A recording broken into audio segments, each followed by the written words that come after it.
Hello guys, ഇന്ന് വന്നിട്ടുള്ളത് ഒരു സിമ്പിൾ ചോക്ലേറ്റ് കേക്കിൻ്റെ ഡെക്കറേഷനുമായിട്ടാണ് കേട്ടോ. അപ്പോൾ തലേ ദിവസം നൈറ്റിൽ കുറച്ച് ലേറ്റായിട്ട് വന്ന ഓർഡർ ആയതുകൊണ്ട് തന്നെ നമുക്ക് തലേ ദിവസം പ്രിപ്പറേഷനൊന്നും ചെയ്യാൻ പറ്റിയിട്ടുണ്ടായിരുന്നില്ല.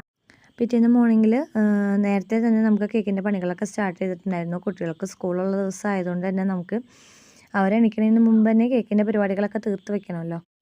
അപ്പോൾ അവർക്ക് ഉള്ളിൽ ഫില്ലിങ്ങിനായിട്ട് മിൽക്ക് കോമ്പൗണ്ട് ഗനാശ് ചേർത്താൽ മതി എന്ന് പറഞ്ഞിട്ടുണ്ടായിരുന്നു. കാരണം അവർക്ക് ആർക്കും അധികം കയ്പുള്ള ചോക്ലേറ്റ് കേക്ക് ഇഷ്ടമല്ല. അപ്പോൾ അവർ ഡാർക്ക് കോമ്പൗണ്ട് വെച്ച് ചെയ്യേണ്ടതെന്ന് പറഞ്ഞിട്ടുണ്ടായിരുന്നു കേട്ടോ. അപ്പോൾ ഫില്ലിങ്ങിനായിട്ട് മിൽക്ക് കോമ്പൗണ്ട് ഗനാശാണ് ചേർത്ത് കൊടുത്തിരിക്കുന്നത്. അപ്പോൾ ഫൈനൽ ലെയർ നമ്മൾ കേക്കിലേക്ക് വെച്ച് കൊടുത്ത് ക്രം കോട്ട് ചെയ്ത് കൊടുക്കുന്നുണ്ട് കേട്ടോ.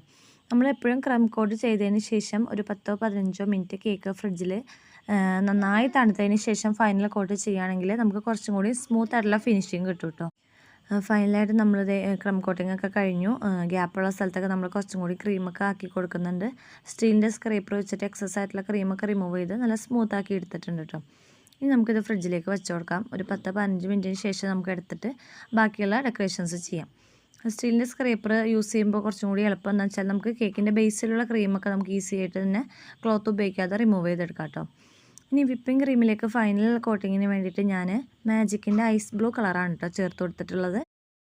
കളർ മിക്സിങ്ങിന് ശേഷം ഒരു 10-15 മിനിറ്റും കൂടി ഫ്രിഡ്ജിൽ ക്രീം വച്ചിട്ട് നമ്മൾ കേക്കിലേക്ക് അപ്ലൈ ചെയ്യുകയാണെന്നുണ്ടെങ്കിൽ നമുക്ക് കുറച്ചും കൂടി ഈസി ആയിട്ട് ഫിനിഷിങ് ചെയ്തെടുക്കാനായിട്ട് കഴിയും കേട്ടോ. അപ്പോൾ പൈപ്പിംഗ് ബാഗിലേക്ക് ഞാൻ കുറച്ച് ക്രീം എടുത്തിട്ട് കേക്കിനെ കംപ്ലീറ്റ് ആയിട്ടൊന്ന് കവർ ചെയ്തെടുത്തിട്ടുണ്ട് കേട്ടോ. അപ്പോൾ നമുക്ക് കുറച്ച് സമയത്തിനുള്ളിൽ തന്നെ കേക്കൊന്ന് ഫിനിഷിംഗ് ആക്കി എടുക്കാനായിട്ട് കഴിയും. സ്ക്രേപ്പർ യൂസ് ചെയ്ത് തന്നെ നല്ല സ്മൂത്തായിട്ട് ഫിനിഷ് ചെയ്തെടുത്തിട്ടുണ്ട്. നമുക്ക് ഷാർപ്പ് എഡ്ജായിട്ട് കിട്ടിയിട്ടുണ്ട് കേട്ടോ. ക്രീമിൻ്റെ കൺസിസ്റ്റൻസി കറക്റ്റ് ആണെങ്കിൽ നമുക്ക് ഷാർപ്പ് എഡ്ജസ് ഈസി ആയിട്ട് ചെയ്യാനായിട്ട് കഴിയും. പിന്നെ ഒരു ടൂത്ത് പിക്ക് നമ്മളൊരു ക്ലോത്തിൻ്റെ ഉള്ളിലേക്ക് വെച്ച് കൊടുത്തിട്ട് കേക്കിൻ്റെ സൈഡ് ക്ലീൻ ചെയ്യാമെന്നുണ്ടെങ്കിൽ കേക്കിൻ്റെ ഓരോ എഡ്ജസും നമുക്ക് നല്ല ക്ലീനായിട്ട് നല്ല പോയിൻറ്റഡ് ആയിട്ട് ക്ലീൻ ചെയ്തെടുക്കാനായിട്ട് കഴിയും. ഇനി കേക്കിലേക്ക് നമുക്ക് വെച്ച് കൊടുക്കാനായിട്ടുള്ളത് കുറച്ച് നോൺ എഡിബിൾ പ്രിൻറ്റുകളാണ് കേട്ടോ. ഇത് നമ്മൾ സ്റ്റുഡിയോന്ന് A3 സൈസിൽ ഷീറ്റിൽ പ്രിൻറ്റ് ചെയ്തെടുക്കുന്നതാണ്. ഫോണ്ടൻറ്റ് യൂസ് ചെയ്യുന്നതിനേക്കാളും ബഡ്ജറ്റ് ഫ്രണ്ട്ലി ആയിട്ട് നമുക്ക് പ്രിൻറ്റ് യൂസ് ചെയ്ത് കേക്ക് ചെയ്യാനായിട്ട് കഴിയും കേട്ടോ.